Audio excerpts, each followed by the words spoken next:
Hello' everyone, সকলোকে স্বাগতম জনাইছোঁ আমাৰ অন্য এটি ভিডিঅ'লৈ। আমি আছাম হিষ্ট্ৰীৰ এটা ছিৰিজৰ আৰম্ভণি কৰিছিলোঁ, যাৰ আজি দ্বিতীয়টো ক্লাছ হয়। এই ছিৰিজত আমি আছাম হিষ্ট্ৰীৰ কনচেপ্ট প্লাছ MCQসমূহ আলোচনা কৰিম। যিসমূহ MCQ আনিছোঁ, এই MCQখিনি অসমৰ প্ৰতিটো প্ৰতিযোগিতামূলক পৰীক্ষাৰ বাবে খুবেই দৰকাৰী হয়। যিসকলে আছাম হিষ্ট্ৰীৰ প্ৰথমটো ক্লাছ নাই চোৱা, তেওঁলোকক ৰিকুৱেষ্ট কৰিছোঁ প্ৰথমটো ক্লাছ এবাৰ চাই আহা, য'ত আমি বহু গুৰুত্বপূৰ্ণ MCQসমূহ আলোচনা কৰিছোঁ। যিসকল মোৰ চেনেলত নতুনকৈ জইন হৈছে, তেওঁলোকক ৰিকুৱেষ্ট কৰিছোঁ চেনেলটো ছাবস্ক্ৰাইব কৰি দিবা। তেন্তে দেৰি নকৰি আৰম্ভ কৰোঁ আজিৰ ক্লাছটো। প্ৰথম ক্লাছত আমি প্ৰাগ ঐতিহাসিক যুগৰ বিষয়ে আলোচনা কৰিছিলোঁ, আৰু সেই যুগত তিনিটা বংশ, বিশেষকৈ দানৱ বংশ, ভৌম বংশ আৰু অসুৰ বংশৰ বিষয়ে আলোচনা কৰিছোঁ। আজি আমি ডিছকাছ কৰিম প্ৰাচীন যুগৰ ইতিহাস, এনচিয়েণ্ট হিষ্ট্ৰী অফ আছাম। প্ৰাচীন যুগৰ ইতিহাস যদি আমি চাবলৈ যাওঁ, তাত তিনিটা ডাইনেষ্টিয়ে গুৰুত্বপূৰ্ণ ভূমিকা পালন কৰিছে। প্ৰথমটো হ'ব দানৱ বংশ, প্ৰথমটো হ'ব বৰ্মন বংশ, দ্বিতীয়টো হ'ব শালস্তম্ভ বংশ, আৰু তৃতীয়টো হ'ব পাল বংশ। এই তিনিটা বংশৰ ভিত্তিতে প্ৰাচীন যুগৰ ইতিহাস আবদ্ধ আছে। তেন্তে দেৰি নকৰোঁ, আজিৰ প্ৰথমটো কুৱেশ্যন চাওঁ। প্ৰথমটো কুৱেশ্যন দিয়াৰ আগত দুটা হোমৱৰ্ক কুৱেশ্যন দিছোঁ, তোমালোকে মোক কমেণ্ট কৰি ইয়াৰ উত্তৰ জনাবা। প্ৰথমটো কুৱেশ্যন হ'ল, বৰ্মন যুগত কিমানজন ৰজাই শাসন কৰিছিল? বৰ্মন ৰাজত্বকালত সময়ত কামৰূপত বৰ্মন বংশৰ কিমানজন ৰজাই শাসন চলাইছিল? প্ৰথমটো কুৱেশ্যন। আৰু দ্বিতীয়টো কুৱেশ্যন আছিল, যি প্ৰাচীন কালত অসমত যি তিনিটা বংশই শাসন কৰিছিল, তেওঁলোকে কি চিম্বলৰ ব্যৱহাৰ কৰিছিল? এই দুটা কুৱেশ্যন দিছোঁ, কমেণ্ট কৰি উত্তৰটো জনাবা। আজিৰ প্ৰথমটো কুৱেশ্যন হ'ল, তলৰ কোনটো বংশই প্ৰাচীন অসমত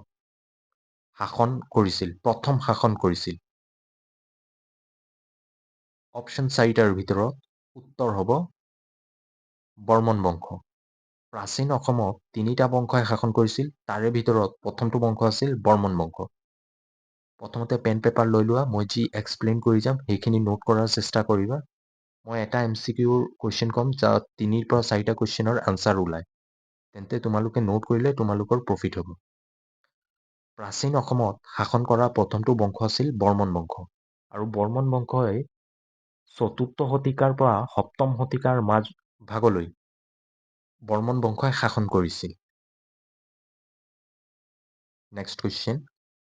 আজিৰ দ্বিতীয়টো কুৱেশ্যন হ'ল, বৰ্মন বংশৰ প্ৰতিষ্ঠা কোনে কৰিছিল? অপশ্যন 4টাৰ ভিতৰত উত্তৰ হ'ব পুষ্যবৰ্মনে বৰ্মন বংশৰ প্ৰতিষ্ঠা কৰিছিল। আৰু ইয়াৰ উপৰিও আন এটা কুৱেশ্যন ইয়াৰ পৰা অহা দেখিবলৈ পোৱা যায়, প্ৰাচীন কালত কামৰূপত শাসন কৰা প্ৰথমজন ৰজা কোন আছিল? আনচাৰ হ'ব পুষ্যবৰ্মন। পুষ্যবৰ্মনৰ পৰা দুটাই কুৱেশ্যন আহে, বৰ্মন বংশৰ প্ৰতিষ্ঠা কোনে কৰিছিল এটা আহিব পাৰে, নহ'লে আন এটা কুৱেশ্যন আহে, প্ৰাচীন অসমত কামৰূপত শাসন কৰা প্ৰথমজন ৰজা কোন আছিল? আনচাৰ পুষ্যবৰ্মন। এক্সামত এনেদৰেই কুৱেশ্যন দিয়ে, ইজি টাইপ, কিন্তু অলপ ঘূৰাই দিয়ে, তাৰ বাবে এক্সামৰ প্ৰেছাৰৰ বাবে আমি কুৱেশ্যনটো ভুল কৰি আহোঁ। কুৱেশ্যন নম্বৰ 3, বৰ্মন বংশৰ ৰাজধানী ক'ত আছিল? অপশ্যন 4টাৰ ভিতৰত উত্তৰ হ'ব কামৰূপ। কামৰূপ আছিল বৰ্মন বংশৰ ৰাজধানী।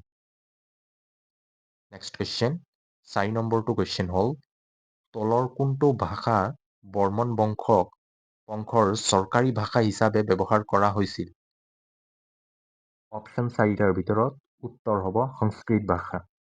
যদি অপশ্যনত সংস্কৃত ভাষা নাথাকে, তেনেহ'লে কামৰূপীয়া প্ৰাকৃত ভাষাৰ প্ৰচলন বৰ্মন যুগত কৰা হৈছিল। যদি সংস্কৃত দিয়া থাকে, তেনেহ'লে সংস্কৃত উত্তৰ হ'ব।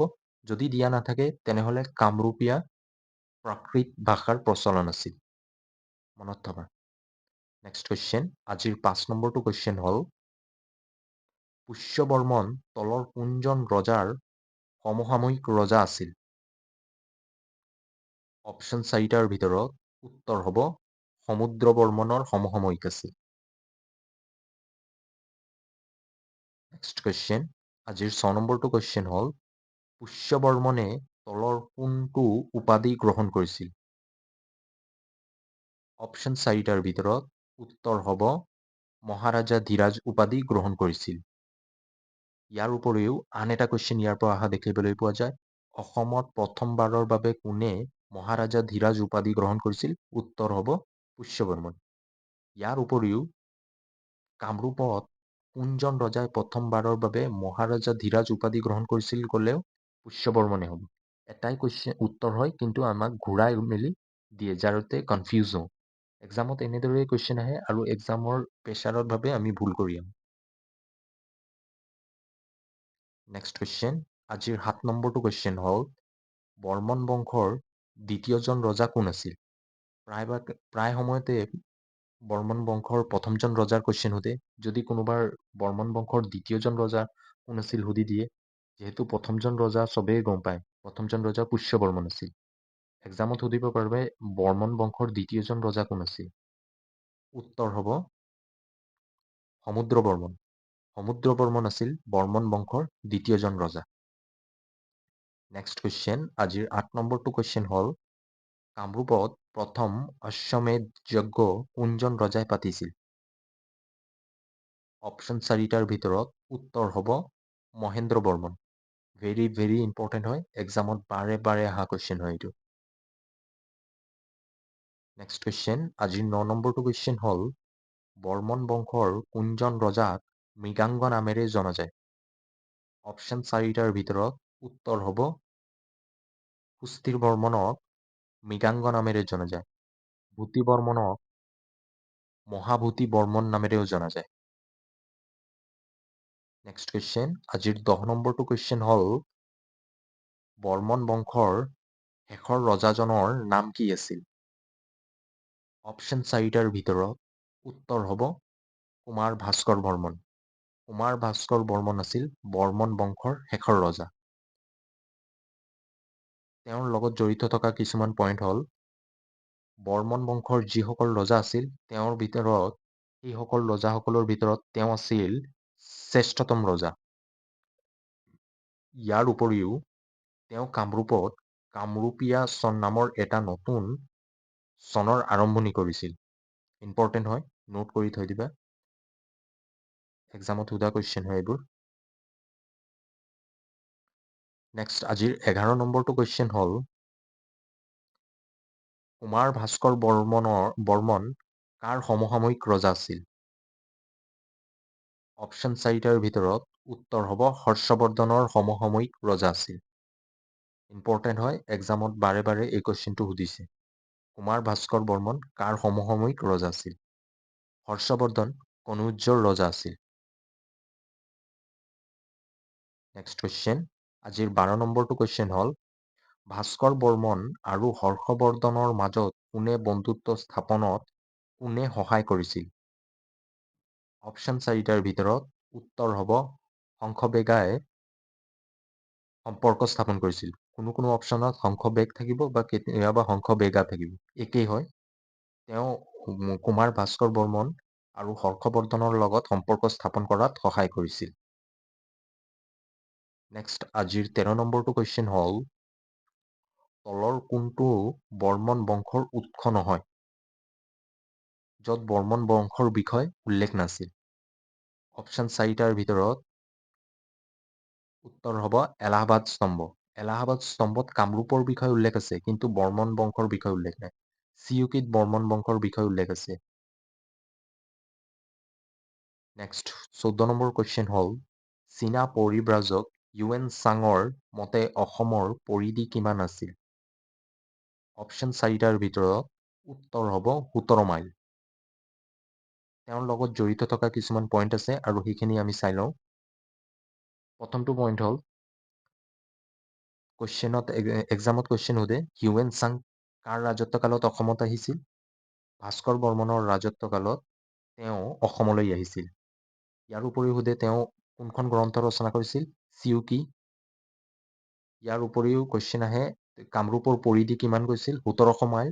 আৰু তেওঁৰ চিউকি নামৰ গ্ৰন্থখনত লিখি থৈ গৈছিল যে কামৰূপৰ জনসাধাৰণে নাৰিকল আৰু কঁঠালৰ খেতি কৰে। ইয়াৰ উপৰিও এটা কুৱেশ্যন আহে, তেওঁ কেতিয়া অসমলৈ আহিছিল?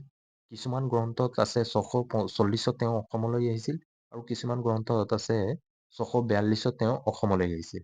এতিয়া এক্সামত যোনটো পইণ্ট দিয়ে সেইটোৱে ৰাইট হ'ব।